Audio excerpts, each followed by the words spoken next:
from our side also, what we see is we are able to fill our cup by interacting with more individuals, trying to understand what is going on and see how we can bring about the next part of it, which is called autonomy through social enterprises.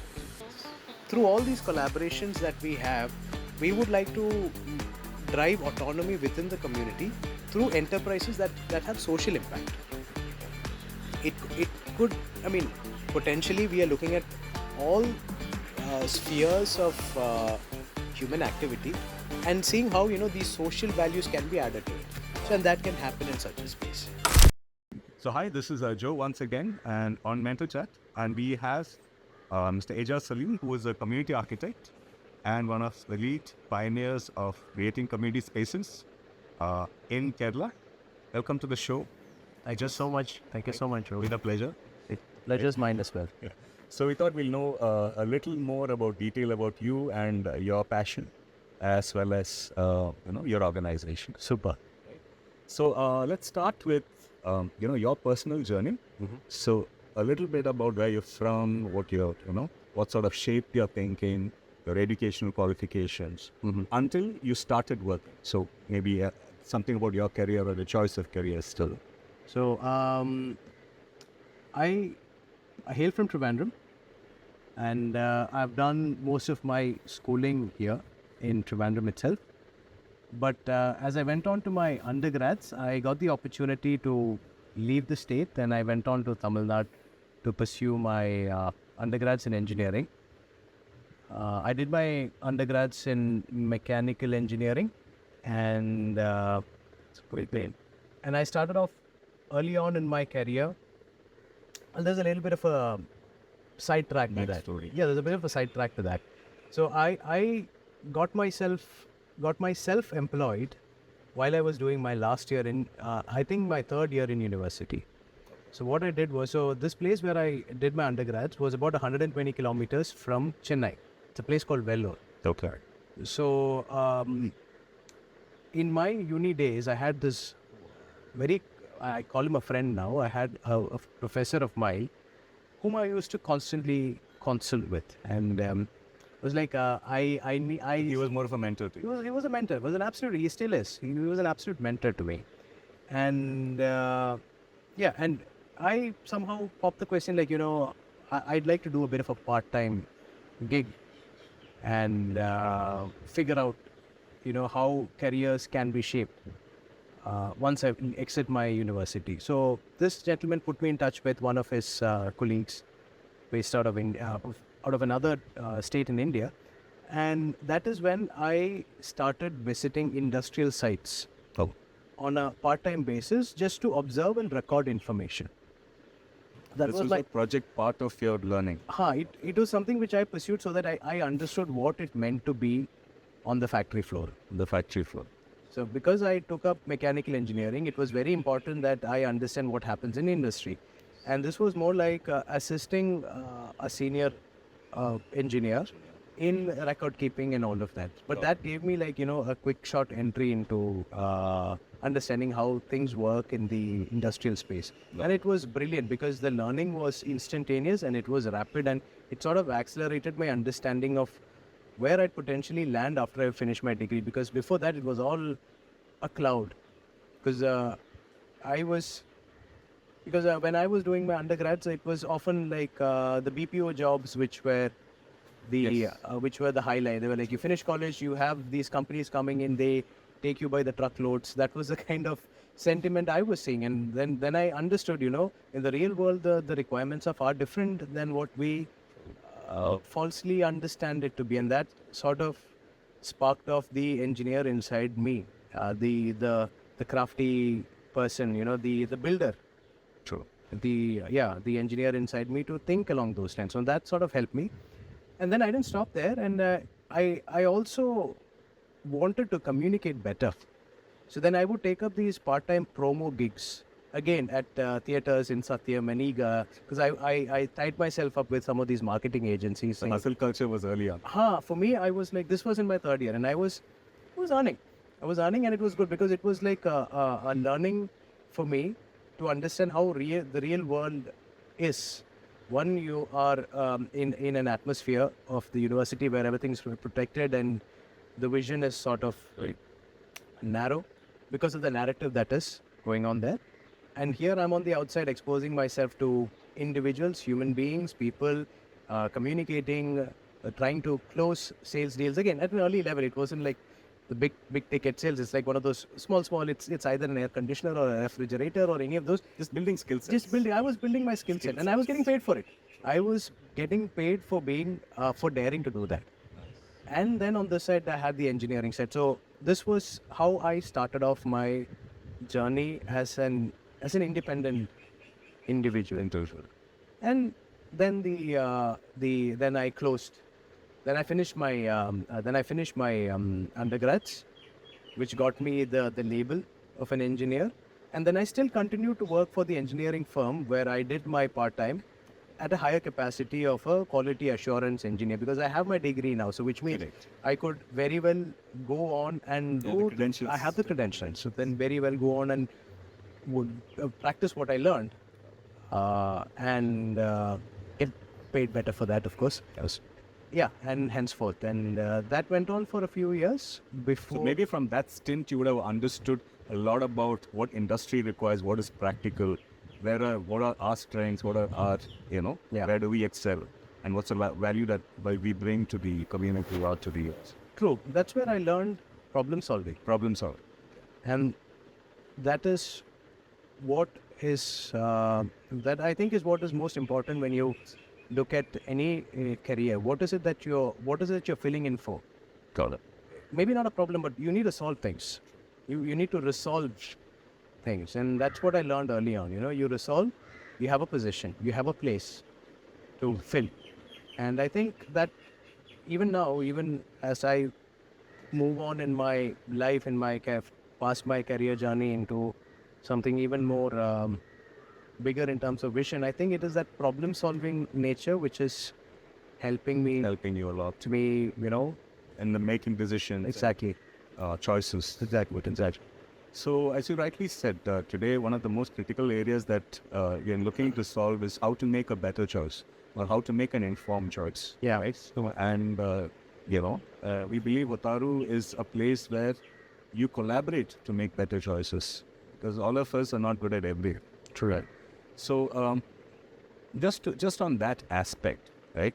So you finished graduation, you finished this sort of internship or maybe the first stint, right? How was your progression to professional life after that? A little more about that.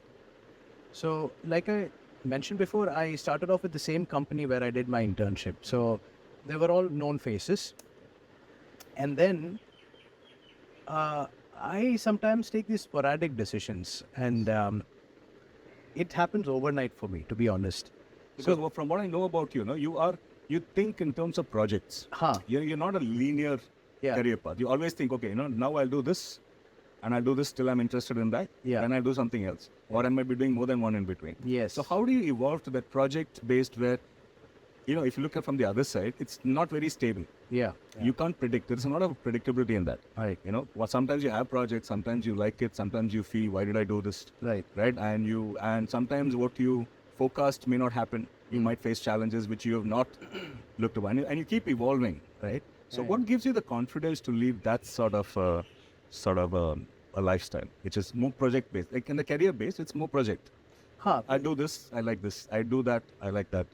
I would say the most important factor for me is when I commit to something, I fully buy into it. I fully buy into it to the point where there is a high amount of confidence in me that I will succeed. Let's take a step back. How do you make a decision to commit? By breaking up the facts to the absolute basics. Like I say, for example, this particular career shift, that's a sporadic career shift that I made, was I was working again for a company there in the QA/QC circle. In the meanwhile, I got myself certified for various levels of quality assurance, which comes in the mechanical engineering. These are professional certifications. These are professional certifications which you can take. By these are like diploma courses. Diploma sort of course. Short term. 3 weeks, 3 weeks. 1 month, 2 months. So I got myself certified in a few of those, which would enable me to progress further in the business, because these are like real hands-on certificates. You really have to work with the machines and get the data and the results out to get yourself certified. QA and QC is more about process, It's about because otherwise you can't be sure about the delivery.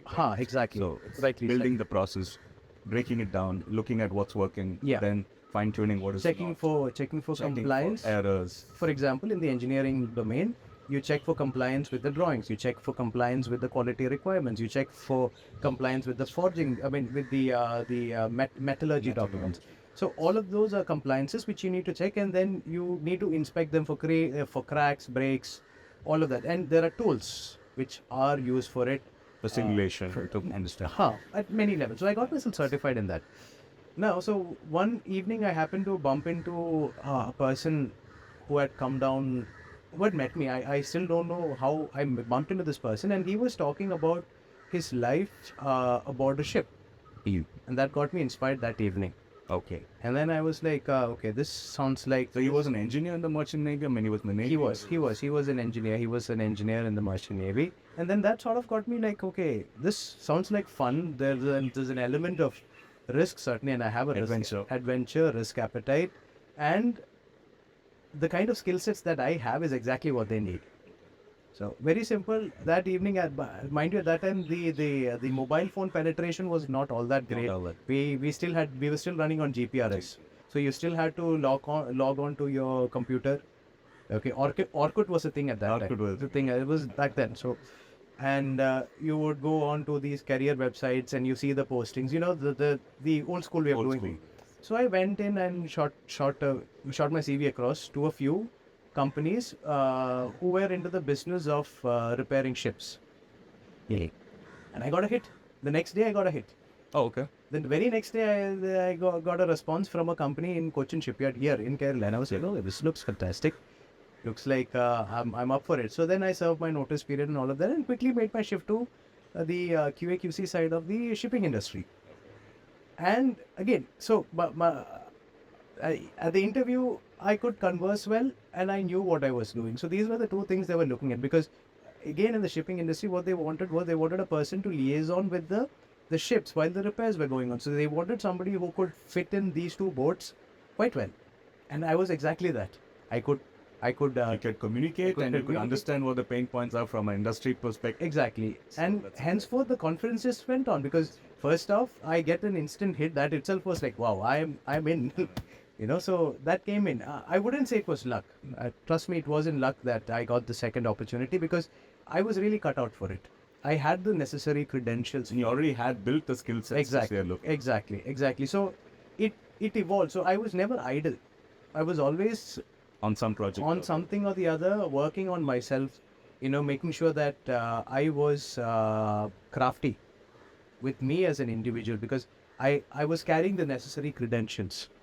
So it was very simple stuff. But when you add all of that up, you become a person who can add value to what is needed. Rather than one single big degree on top of what I already have, I had multiple layers of acknowledgements and certificates, which added value to me as an individual. Hence the decision making process when you are an employee, that is important. So it gives them confidence to put you as an employee, because you already know how to make better results. Exactly. Or learn from what you do. Exactly. And then it just came through. For me, everything just happened. I think we know each other for the past 7 to 8 years. Yeah. So when I started off, I got introduced to you as someone in agri-tech. Yes. Now, agri-tech is completely different from, I don't know, according to me, it's a different field from mechanical engineering. Yeah. Obviously, a part of it is there in the tools, whatever. But the thought process of agri-tech, I believe, is completely different. So could you tell me something about your shift to this?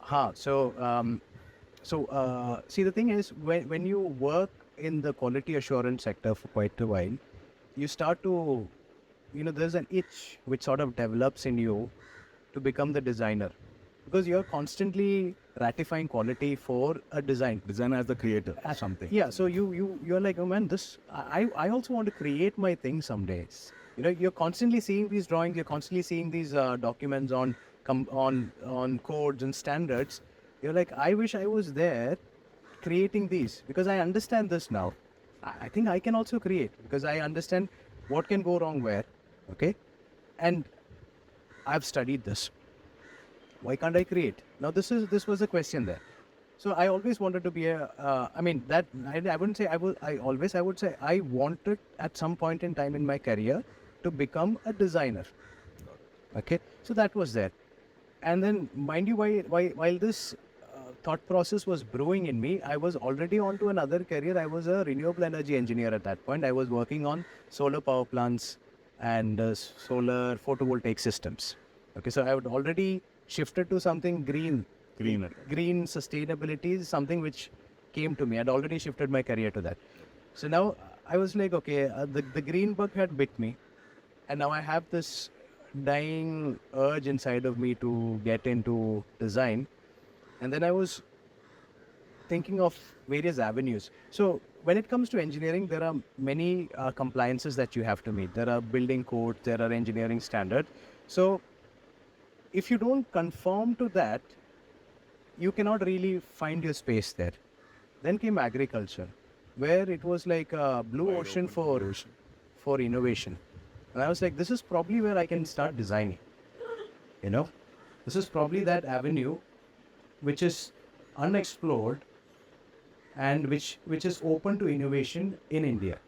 So basically, from a mindset of a process level, process thinking, efficiencies, Exactly. outcomes. Exactly. This might have led you to that sort Exactly. of. Let me try it in this field because this is blue ocean, and maybe You will be welcome. much more. You'll be welcome if you would try. And that was a big challenge, I think, at that point. Even now. A lot of efficiencies, Exactly. this is not being optimized. Exactly. So this sort of wiggle room into agriculture was the reason why I took up agri-tech. In the sense, I took to an engineered agriculture solutions provider sort of a model. That's just what I did. So then came another challenge. I did biology also during my high school. So I understood the basics of biology. But when it came to the real world thing of real world, as a matter of fact, when I actually took to agri-tech, you really need to understand the biology of plants as well, which I didn't at that point, because at that point I didn't even have a house plant. Okay, so that is how I started off in this. So that is how naive I was getting into this, because I was always constantly thinking of my strength. So this is what I hold. And I had the confidence in me that, I did biology, I can understand. If I can do this, I can. Yeah, I can. That Applying myself. that confidence level was always there for me. Now, so I took that up and I came in. I came back to India. So where were you? I was in the Middle East while all this thought process was happening. So even as a ship engineer, you were. No. I was based out of India while I was on that career with, as a QA/QC engineer for ships. Then I moved to the Middle East, where I took up a career in renewable energy, and then I came back. Then you came. And whilst I was there was when all the decision making was happening. That being said, so while the whole idea formation was happening, I was in the Middle East, so I came down, and I kickstarted the venture. I got this piece of land. This was handed down to me, this piece of land, and then this was my test bed of technologies in the farming sector. So straight off the bat, I started creating greenhouses, which I believe to be better in terms of thermal design, because I understood some of the pain points. See, in India, how it is across the country, we have various types of climate. Okay, but when the schemes are rolled out, it is often a block standard design which conforms to some other climate in India. So the same doesn't apply for climates here, especially So the codes or whatever they're saying, it's basically. the construction standards, the heights, the side covers and all of that are applicable to other climates which are not feasible for the climate here in Kerala, because I've based myself out of here. So I had to understand that first. So I redesigned things. That is something which comes naturally to me. And then I came up with my own set of breeze friendly, air circulation friendly designs, because that is what will help in curbing the humidity levels here. Because humidity is your biggest foe when it comes to growing crops here.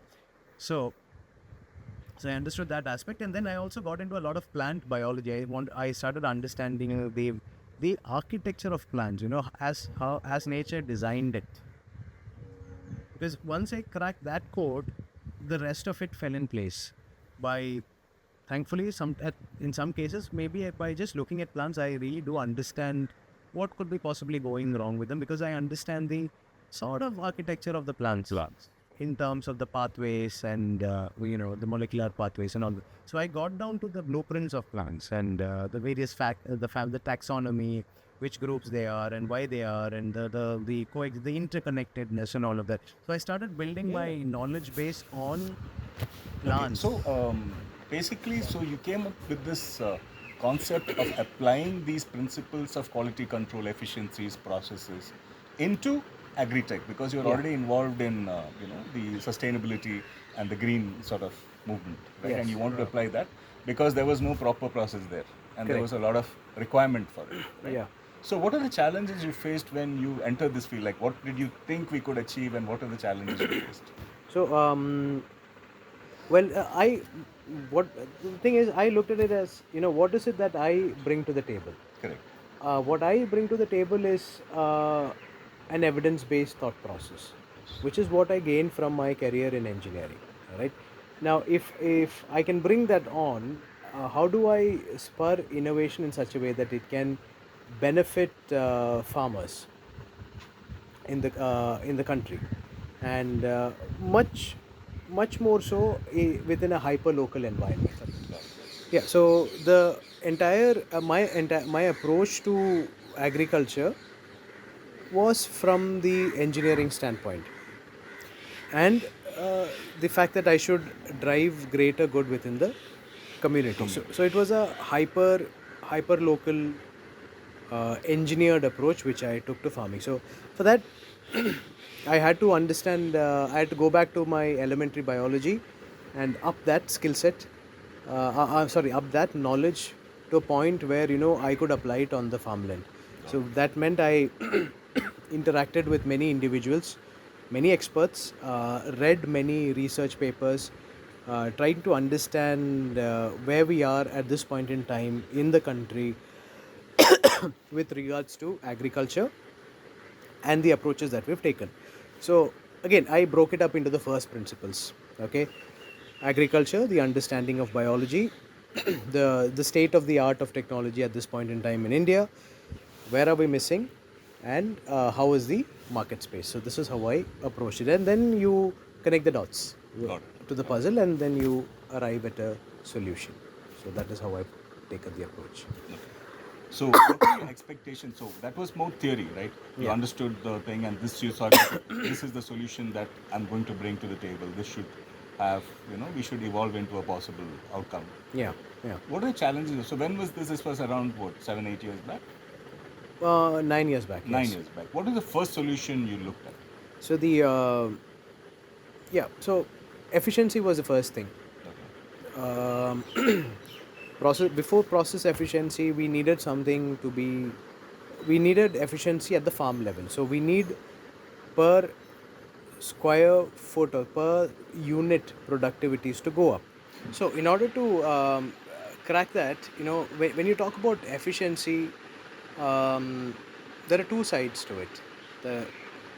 Either you work on the efficiency on the output side, okay, which means you produce more and more, okay, or on the other side you can work on the efficiency on the input side, where you reduce the amount of inputs that are given to it and yield at a higher ratio than what is typically observed. So I chose the first approach. The second approach, where you work on the inputs and correspondingly work on magnifying the results. rather than more production driven by more input. So I chose the sustainable approach. For that, you begin with things like how do you reduce the manpower requirement, the most key component into farming. So if you can resort to irrigation using drip irrigation, that reduces your cost of delivering water, and also it has the added advantage of the ability to send nutrients via these lines to the plant. So you are, sort of targeting two outcomes, two objectives in one go. So that was a go-to way of approaching it, by resorting to drip irrigation. And the next one was how do you boost the efficiencies in production, okay, by how do you produce more by giving less. So the conventional approach is to apply fertilizers and then henceforth improve your productivity. But then this is a what I understood was it was a vicious loop. So crop on crop you have to keep supplementing more and more so that you produce more and more. So this is where I worked with an invisible workforce of microbials. So, if the soil, the question that I asked myself was, if the soil per se has the capacity to grow plants, okay, what is it that is stopping the plants from growing out uh, to be healthy and to be yielding more? Okay, so the answer for that came in the form of understanding what happens at the root level of plants, the kind of ecosystem, the kind of community there at the root level of plants, and the sort of transactional currency that happens is. So it turns out that it is a carbon currency that is circulated at the root level. So if I can work with the microbes inside the soil, I can per se actually mobilize the locked nutrients within the soil itself to the plants, and hence affect the productivity. Got it. So that worked. And so now I am talking about leveraging multiple It's a scale model. millions of invisible workers whom you don't have to pay for one, okay, who would work at the soil level, okay, and work upon the soil amendments like manure, natural manure, etc., which you apply, and produce more, right, yield more as a result of their existence. So this is the model I chose. So you have water, you have microbials at the substrate level, call it a substrate, at the substrate level, to help boost your productivity. So in effect, we are talking about a solution which takes into account a lot of the hyper-local stuff. Water is hyper-local, the manure is hyper-local, and these microbes come from the universities here. So all of these meant that I was making resource efficiencies at the input level. Got it. And now comes the other part. There are certain crops which are finicky to the rain. So for them, we'd have these shelters. These are not the expensive grand greenhouses, but mere shelters which allow water to sort of drain off without affecting the soil beneath them. But then regenerate back into the ground. So then the water percolates back into the soil, all of that, and it allows air to pass through. Air pass. So they're called rain shelters. They're basically, as the name names, they're rain shelters. And so this meant that the outcome was very simple. You broke it up into the first principles. What is needed? And then you approach it. Rather than me trying to follow what was mentioned in many textbooks or guidelines. Of course, they're phenomenal because that is a result of many years of field trials, etc. But when you approach it this way, you are looking at it from what is available to you. It's a more evolved approach because you can say what we have now and apply the same principles to it for a better Exactly. outcome. So then I understood something that most of these natural systems, and when you think about commercializing them, it's a waste to wealth strategy. That is what it is. If you have something in excess lying around unused, and if you can apply natural systems to find value there, find value out of that, that is the best course of That's action. the best one. Got it. So you are making use of what is around you, and yeah, that is what it is. I just to add to that, at some point early on, I would go around I had a four-wheeler at that time. I would go around in my four-wheeler. When I was coming to my farm from home, I would stop by these sugarcane shops. And they had so much spend, these, these Yeah, which is over. Like after they've they taken out the extract, they have juice so and much everything. spend left after they extract, so they would heap it up. And I asked them, what do you do with it? So they said, no, somebody comes by, some of them don't. Sometimes I just light them up and burn them. I take Some of them say I take it to my property, etc. So I said, I'll save you of all of that. Every day morning I'll come collect it. So I got access to like 5 or 10 such individuals, and I would have my compost starters. Every day I would drive it in along with my vehicle, and then I would use that as my compost starters. Nice. So this is how I envision it. So this is something nobody needed. No one was paying any value to it. I took it in.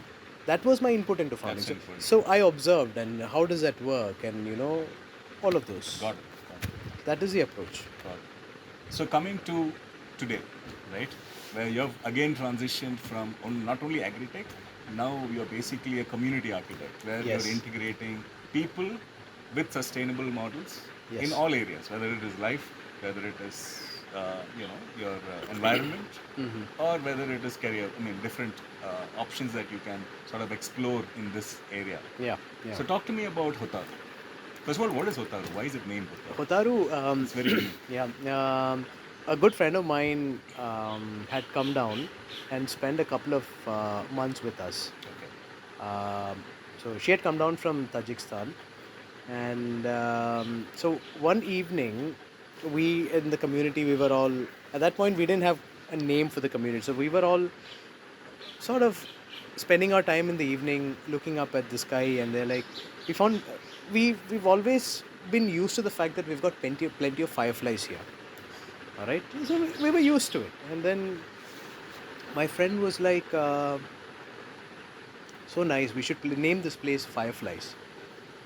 Okay, so that sort of had these sparks fly off.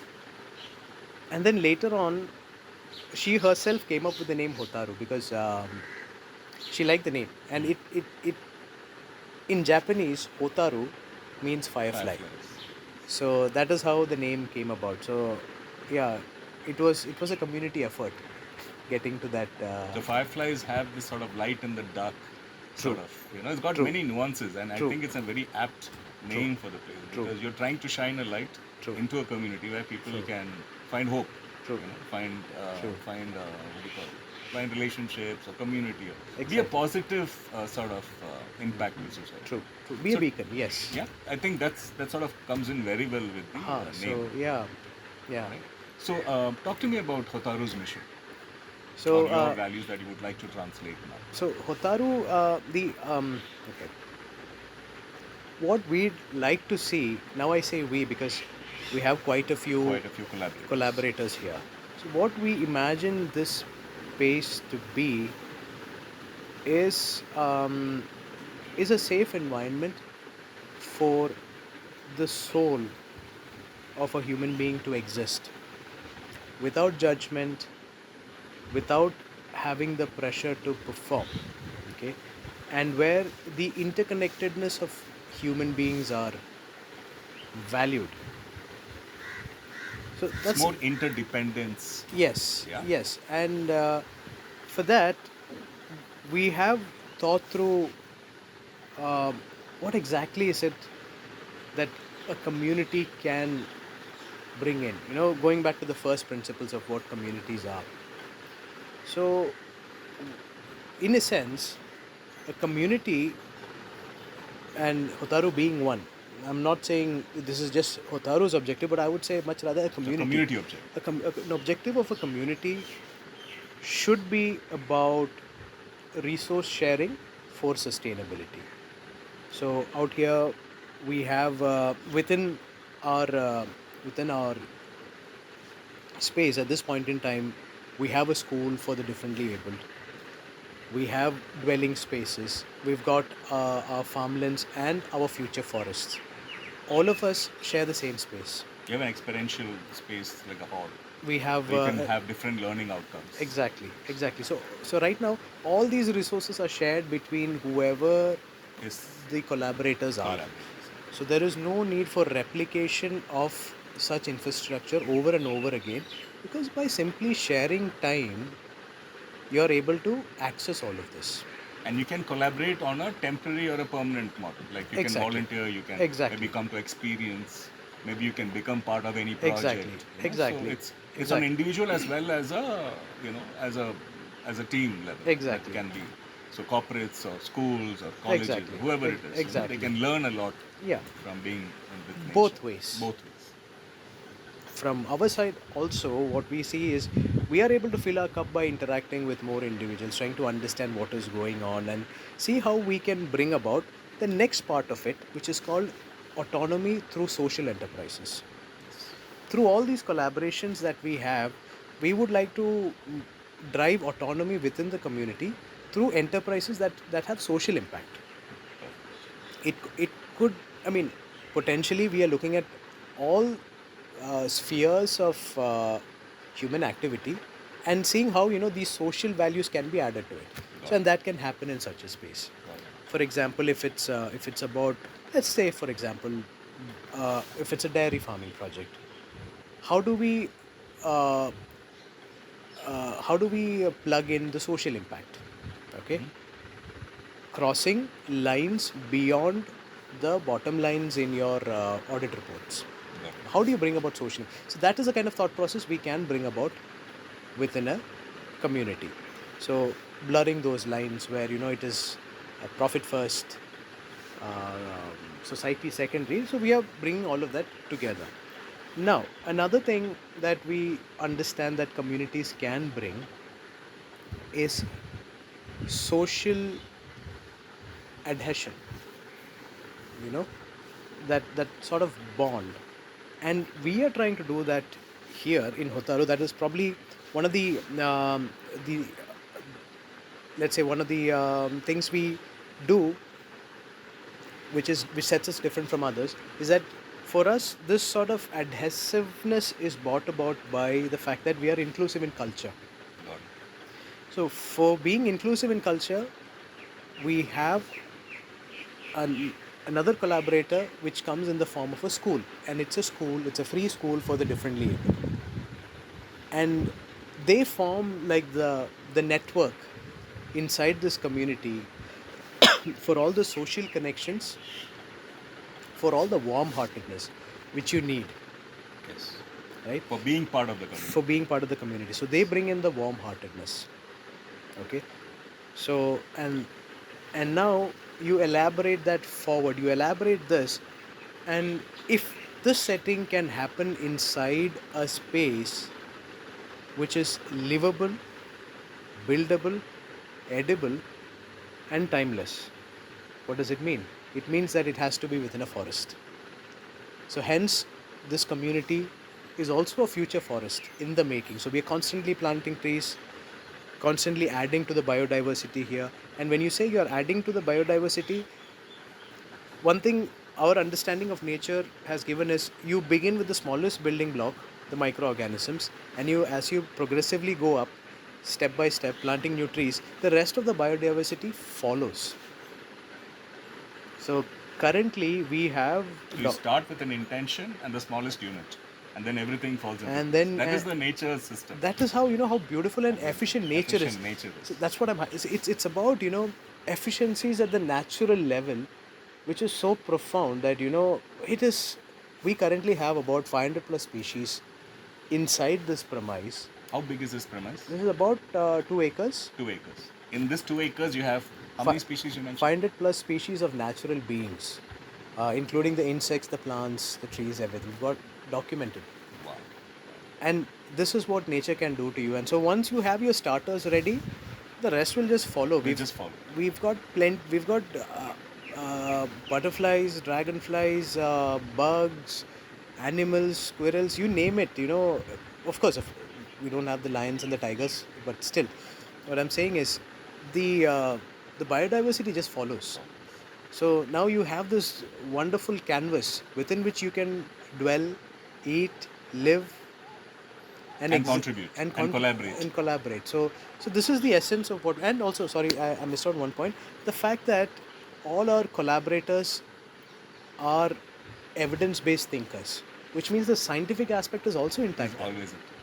So when you're driven in thought by evidence, So you learn all those skill sets when you collaborate. in different exactly. projects. So you can come from different career paths, but at the community level, On a human level. at a human At a level, human level. at a human level, you are collaborating on levels where your skill sets are amplified, and you also bring with So you along learn with to coexist and contribute. exactly. I think these are the two areas I think which Exactly. really brings out. Exactly. And, Exactly. And it doesn't stop with us. It doesn't stop with us. it's yeah. That's You're the the beauty first of it. step of the thing. It's a Exactly. ripple effect. Exactly. It doesn't stop with us, and the learning for the most part that we do here is free in nature. If you are part of the community, Or by choice. or by Free choice, or by choice. or by choice. So, if you are part of the community, you are naturally exposed to all of this. Absolutely. A- Absolutely. and also we bring in the fact that there are collaborators of various age groups, so there is always the The wisdom of diversity age. of different ages. Exactly. As And well as the energy of the younger ages. True, true, I think true. that's a beautiful concept that we have. And It's the very wisdom of rare. age as well.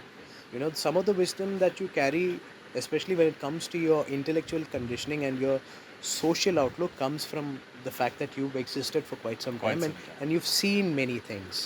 And that is something which you cannot grasp at a very young age. For that, you need exposure, and that we are So we bringing facilitate that. all of that. We can happen. facilitate this platform where you can learn from multiple mentors at multiple ages and Yeah. maybe collaborate. Yeah, yeah. So coming back to one thing that you specifically mentioned, which I was very taken by, you mentioned intention starts, right? The intention to coexist, to collaborate, to evolve, and also to contribute. Because today's world is something where there are not a lot of commitments. People don't like committing too much, whether it's in relationships or whether it is in the workplace, right? And it's always you're always in a sort of environment which breeds competitiveness, which breeds a lot of negative skill sets, Yeah, and yeah. people don't know how to sort of what do you call it, transcend that Yeah, challenge, right? yeah.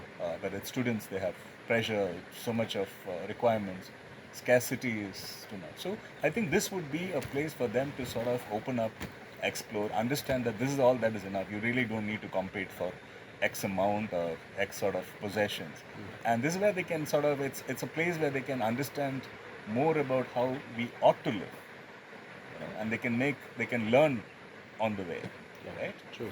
So, as far as career mentors is concerned, we would like to bring individuals and families and teams to the space. Could you tell me a little benefit on each aspect? Like as an individual, let's say if they come in, I'm asking like if they come in for a workshop, what are the different sort of solutions you can provide them on an individual level, and then on a family level, and then on a team level? Okay.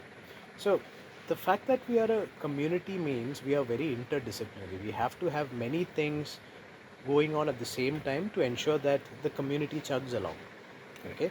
So for that matter, It becomes self-sustaining. it becomes in each area, each department. exactly. So for that matter, every independent unit inside the community has its own way of functioning and set goals to achieve so that the community at large stays healthy. Healthy. Let's put it that way. So let us begin with how a typical day in Hotaru would look like.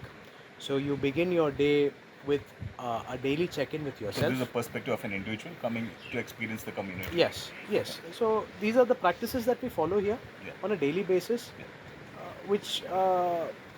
which we find has added a lot of value to our existence. Got it. And for those who would be part of the community going forward, this is the same kind of exposures they would also get. So having said that, so you begin your day by checking in with yourself. We gather around in our community space, and we try to conceal our mind from all distractions. Okay, and this is something which we use as a power tool, to be honest. So this is the start of the day. This is the start. So you all gather together and maybe just cut Huh. off from all distractions. So this is like, this is your power tool which you are going to use to conceal your mind from any distractions which could affect your mind negatively.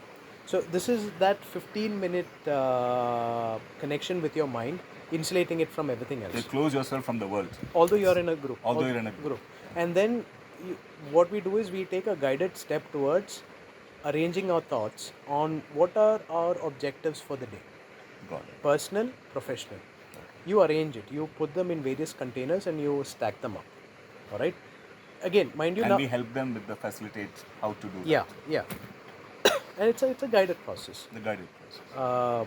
We set the ambience for that, and once that is done, so the way we look at it is, now your mind has now downloaded the necessary code for the rest of the day. The resources and coding. The coding is done. Okay, so your mind is like, okay, now you need the body to function to it. Correct. The way we see it is, now your body needs to be Able to carry that, execute that.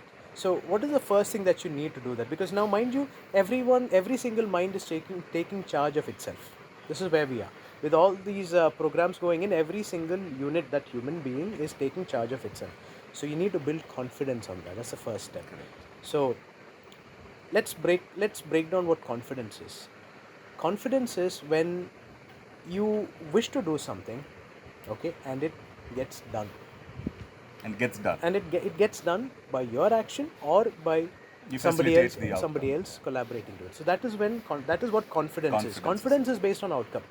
You can be confident. You are confident only when the outcome happens. Outcome is So you begin with your posture. posture. You begin with your posture. How do you present yourself? All right. So this is where the next As a step. person. As a person. Okay. You What's the sort of image you sort of exactly. And so this has to reflect your thought process. If you're going to charge forward today, that is how you need to correct your posture. If you're going to be on the receiving end of things, that's how you're going to work on your posture. So now you're correcting. Is the posture for that day. That is what you have to, because only then, because we are all subconsciously wired to respond to posture, no matter what. Wow. We are That's deep. subconsciously wired for that. So it's always not the same posture every day. It depends on what you want to achieve today, Okay. right? If that is clear. So if you're in a learning mode, you're in a learning posture. If Huh. you're in a leading mode, you're in a leading posture. Your entire body system tunes to that, right? You can't be in an assertive position by covering. You can't do that. You need to be in an assertive position because you're going to take charge. You're going to lead today. You're going to be learning when your arms are this way. You're going to be receiving. Your posture determines how effective you are at that. So that's your next step. So you begin with where you are, you connect with all of that, and then you decide, What is my posture for today? what is my posture? How am I going to move myself throughout this world? And this is where the yoga practice helps us. So we move into some body work so that the body is efficient enough to be taking you through that day. Execute that assignment. Execute that assignment through the day. Now, so we've done that. Now, we are not complete. None of us are complete. We have our flaws, and it is normal, and it is part of what is called as the human being experience. It is normal to have flaws. I wouldn't say flaws, much rather these challenges that we have as a human being. This is where the community helps, because now you can be vocal about your challenges within this group. Not feeling well, I didn't quite like the way you sounded. These sort of open conversations are something which we encourage. There is never any closed door conversation. There is never any whispering into the ear. If you have something, we encourage, and we find that there is so much value in sharing it with the whole cohort. So there is some auto correction happening within the whole group. Within the team. Or Within the team, within the group, within the collaborators, within the community. Because that auto correction makes everyone. So it doesn't go on a personal level. It's more on a nothing objective is personal. level. It is not personal, because we have accepted that we have flaws, and these flaws are something. Like I said, sorry, not flaws, but these challenges in our personality are not something of our making. Let's understand that also. These are not something of our creation. They were handed down to us. Handed down to us. Our personality traits come down to us from the setting that we were raised in. Parents, Culture, community, culture, relatives. people, relatives, whoever was within your close social sphere who had spent more time with you, influenced your personality. Okay, so the human brain, being a very cognitive instrument, picks up on all of that, and that's the sort of code line with which it operates. So if you have personality challenges, you need to recode yourself. Got it. So how do you recode? You can only recode only when you know it's a challenge, and only when you know, when you speak up, that this is probably another way to look at it. So then the recoding happens. This is why it's encouraged. So every day the way we see it, you are a better version of yourself. You are a better version of yourself. You're learning to evolve. You're learning Becoming to a better version. evolve. Got it. And reaching that, there's never an end to it. There's never an end to There's- it. but It's until your last day. You are better than yesterday. You are more acceptable than yesterday. And also, recently I happened to, sort of get this. I mean, I happened to listen to a podcast where there was a topic being discussed about evolution. Okay. Evolution. And what was being discussed was the fact that it turns out scientists can now prove that uh, the most successful individuals have always been the most kind-hearted people. No. Okay. Yeah. There's a study on that. There's a study on that. So it means the success of the humankind. They say the humankind. Kind. So the kindness is a virtue which can actually propel you much faster Than anything else. than being aggressive. Because why? Because then you have collaborators. When you're kind, people tend to people who want collaborate to. with you. Absolutely. So I think communities are like that. I think That beacons. Where, and it's becoming more and more relevant. At this day, time and age, it's becoming more and more relevant to us because of the scarcity in resources that we face. Natural opportunities, all of those. And if you collaborate, we can There's a actually. whole lot of anxiety also around it. Which is exactly why many students face fears of Fear. they fear missing out on many things because they're constantly raised in that fear of oh no, you're not enough, whilst in a community you're like, be you are enough. Or there is help available. There is help available. Just reach out. Yeah, just reach out. Or even if you do very little, that is enough For that because day. you really don't need much to exist. You need to hyper perform only when you need a lot of Lot of resources. stuff. If your resources requirements have come down, you don't need to hyper perform. Just be, enjoy your life, exist, and move on and refine yourself intellectually. Fill your cup intellectually, emotionally. Awesome. That is what that's what I think most communities are doing. We are also one of those. And going forward, I believe being an inclusive community in a community which is inclusive in nature in Kerala, in Trivandrum, I think we are probably one of the first ever communities in this format where we are a community, we are a school, and we are a future forest. Absolutely. I believe so too. Yeah. So, and a lot of our learnings come from nature. We see the interactions, and mind you, all of us here, for those who haven't been exposed to nature and observing nature, we do like a crash course on nature. Awesome. How do you look at that? How do you look at the microbes? So we've got microscopes, all of that. So we actually run them through a crash course on understanding the nature. Which is good because now they're able to find entertainment beyond the phone. Exactly. They just look out and There's they're something like, to substitute for the free exactly. time. I saw this bug today. What is it? Then we're like, okay, this is that one, and then we talk about the interconnectedness and what brings them here, why is that here, and that's It's more of a curiosity sort of. exactly, mindset. and that is what the forest You can encourage do. curiosity, and then you find your own answers. Exactly. Just one more quick question before we wind up, Eja. It's been very informative. Let's say I want to get people to come here to experience, right? What would you suggest for as a person to just experience on a first-hand level, just to get an understanding about this, and then they can move on to bigger projects or whatever? What would be the minimum time frame? Let's say for a person and for a family and a team. I just want to experience them to experience the community. Ideally, this is a learning. It's an experiential learning process. Okay, and it's immersive. Yes. Okay, so I would suggest it takes a good 1 week for a person, an individual, to totally understand and connect the dots of many things which could be going on in their mind. Thank you so much, Most Eja. welcome, It's Joe. been a pleasure. Thank you so much. Right, Pleasure we was would all love to mine. collaborate sure. on multiple levels. For sure. Right? For sure. And wishing you all the best, all the blessings of the universe.